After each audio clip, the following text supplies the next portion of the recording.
and welcome to Chapter 1. This week's Chapter 1 is 4th of July Forgery. Chapter 1. Under the twilight sky, as the colorful sparks of fireworks danced above, the quiet town of Holiday Junction came alive with a symphony of laughter, joy, and the captivating warmth of an ocean breeze.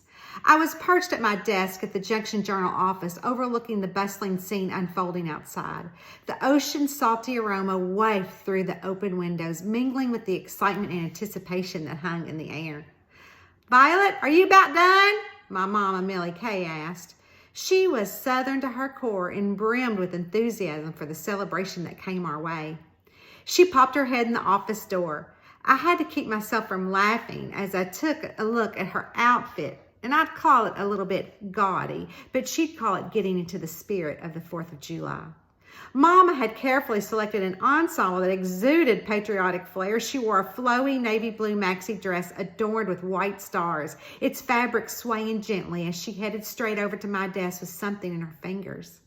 The dress was cinched at the waist in a vibrant red belt, which had added a touch of boldness to her ensemble. She had a stray hat tucked underneath her arm. "I got my brochures just in time." She wagged the object in the air and handed it to me, giving me an even better look at it. A pair of dazzling earrings crafted in the shape of sparkling fireworks. Her pocketbook was in the crook of her elbow.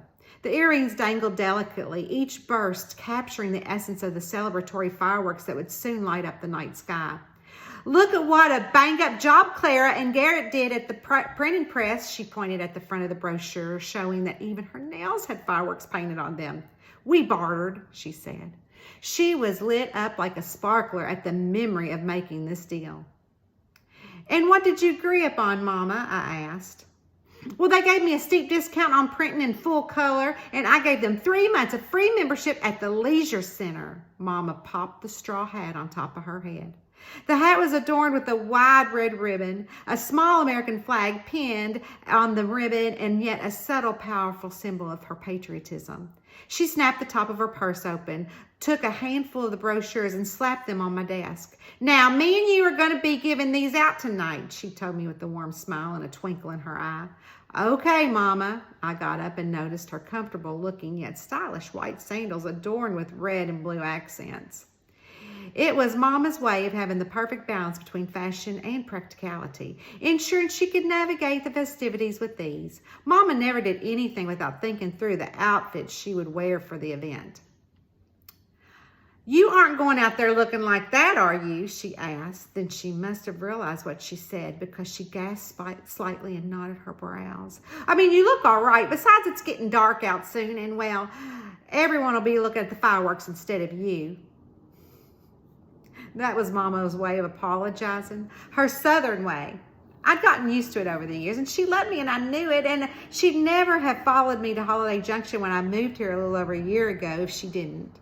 Just about a month after I moved, she showed up at my door with her suitcase in hand and just landed from our home in Normal, Kentucky. I figured she was going to stay for a week, maybe 2, but boy, I was wrong. She not only ended up staying, but she bought a house. And then my daddy moved here soon after. And then she started working here at the Junction Journal with me.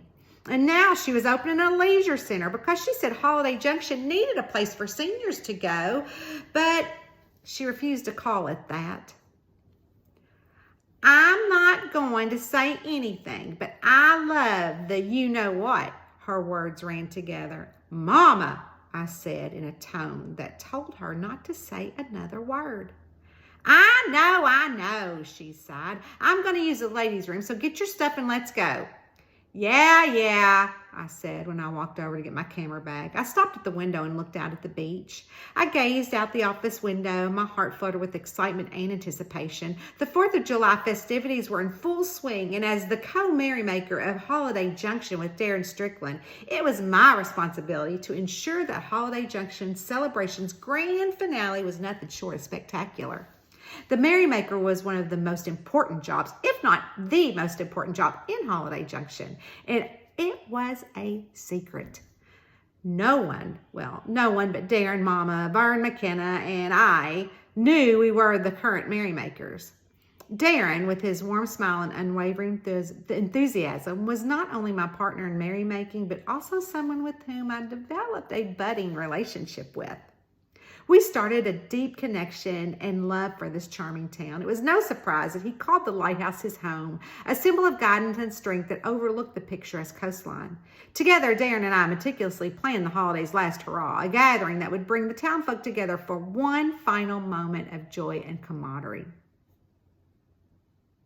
Our chosen location for this year's festivity was the beach, and to mark the spot, we had placed a magnificent 10-foot sparkling rocket that shone and shimmered in the fading daylight. Vern had made the rocket for us using his amazing skills as a carpenter, and the iconic symbol of the large rocket had held a special meaning for the townfolks, signifying that the heart of the celebration would unfold right here, where the crashing waves met the sandy shore. In this place, laughter would echo, memories would be made, and the spirit of the community would be ignited. As the sun began to descend, casting a warm glow across the beach, I couldn't help but feel a warm swell of pride. The atmosphere crackled with anticipation, and the townfolks knew without a doubt that this was the place to be, the epicenter of the evening's events. Children ran along the shoreline, their laughter mixing with the sound of crashing waves. Families set up picnic blankets, their mouths watering in anticipation of the delicious food and sweet treats that would be shared. The air was filled with the cheerful chatter of friends and neighbors, the people's faces painted with expressions of joy and excitement. "You ready?" Mama asked, bringing me out of my nostalgia. "Violet." "Yep." I grabbed the camera bag from the shelf and turned around. "I'm going to get some great shots for tomorrow's special 4th of July edition of the Junction Journal," I told her. Mama led me all the way down the sidewalk to the front of the seaside shops, giving her brochures to anyone who extended a hand. "Darling, can you believe the turnout we're having for the 4th of July festivities?" Mama exclaimed. Her eyes twinkled with joy. She stopped at the Popcorn Paradise. The food stand offered a variety of popcorn flavors, from traditional buttery popcorn to gourmet options like caramel, cheese, and even spicy flavors. "The fireworks display is going to be a real showstopper this year, and I'm hoping all the folks will come check out the leisure center while they're at it." Mama turned and looked back over her shoulder to see what I was staring at. "Do you want some popcorn?" "I think I will. So you go on and I'll meet you at the Merrymaker sign," I suggested, because she clearly wanted to hand out these brochures. "Don't forget to hand these out," she said. I don't want to see a single one in your hand when I meet you tonight." She made sure I understood that she expected me to pass out all the brochures. As I stood in line, I couldn't help but take my camera out and snap a few candid shots of children eating some of the delicious festival foods. The kids were sitting on the curb on the street that had been blocked by the Holiday Junction Police Department. And my mouth watered when I realized I was next in line, and my eyes focused on the caramel popcorn option. "One small caramel popcorn, please," I told the young man who asked to take my order. He stood behind a small screen window barely cracked open. "Make it a large," a familiar voice boomed behind me. The speaker's hand held a $10 bill through the sliding window. With a contented smile, I turned to Darren. Our eyes met for a brief moment, sharing the unspoken understanding and excitement we shared. "I've been looking for you," his dark eyes framed his thick brows, sent a flutters to my heart. He raised his hand, which held the Leisure Center brochure. "I saw Millie Kay. She said you're at the Popcorn Paradise." "I'm so glad you found me." I tried to keep my smile small, but it was as large as the firework display would be. He looked so cute in his brown longboard style shorts, loose long sleeve white shirt with the sleeves rolled up, and dock shoes. He was so laid back with his dressing style that the long hair that he wore was just fine with me. I took the popcorn from the guy behind the window, and Darren stepped away from the stand. We looked around at all the happy faces, and he took a handful of popcorn, popping a few kernels in his mouth. "We did good this time." I shoved my own handful of popcorn in my mouth, agreeing we'd finally found a good rhythm for where the secret Merrymaker spot for each holiday would be hosted. Previously, we never really agreed and saw eye to eye when it came to holidays, but this time we did. With mouthful of popcorn, Darren and I took the moment to glance around our surroundings. This was our way to bring happiness and unity to the people that we loved and cherished. Together, we created a night to remember, a night when the spirit of the 4th of July would shine as bright as the stars above us. "Let's go get a front row seat," Darren said. He started to lead me down the road to the big wooden rocket, walking with the rest of the crowd.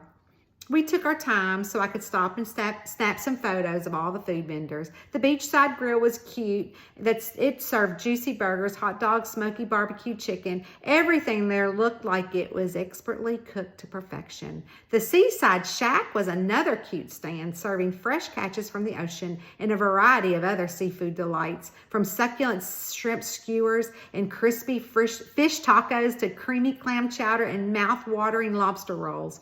The owner boasted that seafood lovers were in for a delectable treat.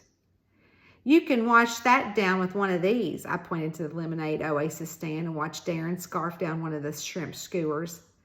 Of course, there was a booth for people who wanted more than sweets than the caramel popcorn stand. Sweet Treats Delights had a display of cotton candy, caramel apples, chocolate-dipped strawberries, and a colorful candy floss. You could imagine how long the line was at that vendor. "I think I got some really good candy for tomorrow morning's paper." I quickly flipped through the digital photos to show Darren before we took our shoes off to walk on the sandy beach. "It's really crowded down here." Darren had stopped. He towered over me, almost everyone's head really, as he looked over them to see if we could get a closer spot. "I say we go up there." He raised his chin in the air. I looked to see where he was pointing. "I'm up for it." I turned the camera off and put it back in the bag so I didn't get it sandy on our way to the lighthouse. The perfect view of the fireworks could be seen from the very tip-top structure. With a touch of excitement lingering in the air, Darren and I climbed the winding staircase from inside his house. "We better hurry," he said ahead of me, holding a six-pack of beer he'd grabbed out of his refrigerator on the way up the steps. "I can hear the booms already." As we reached the top of the lighthouse, the vibrant colors of the 4th of July fireworks painted the night sky above the ocean, creating a breathtaking spectacle. Darren had a mischievous glint in his eyes as he handed me a couple of the chilled beers. Condensation glistened on the bottle. We settled down into the platform, our legs dangling over the side, feeling the cool ocean breeze against our skin. As the fireworks exploded above us, we clinked our bottles together in a toast, savoring the fizzy anticipation that mirrored the sparkling lights overhead.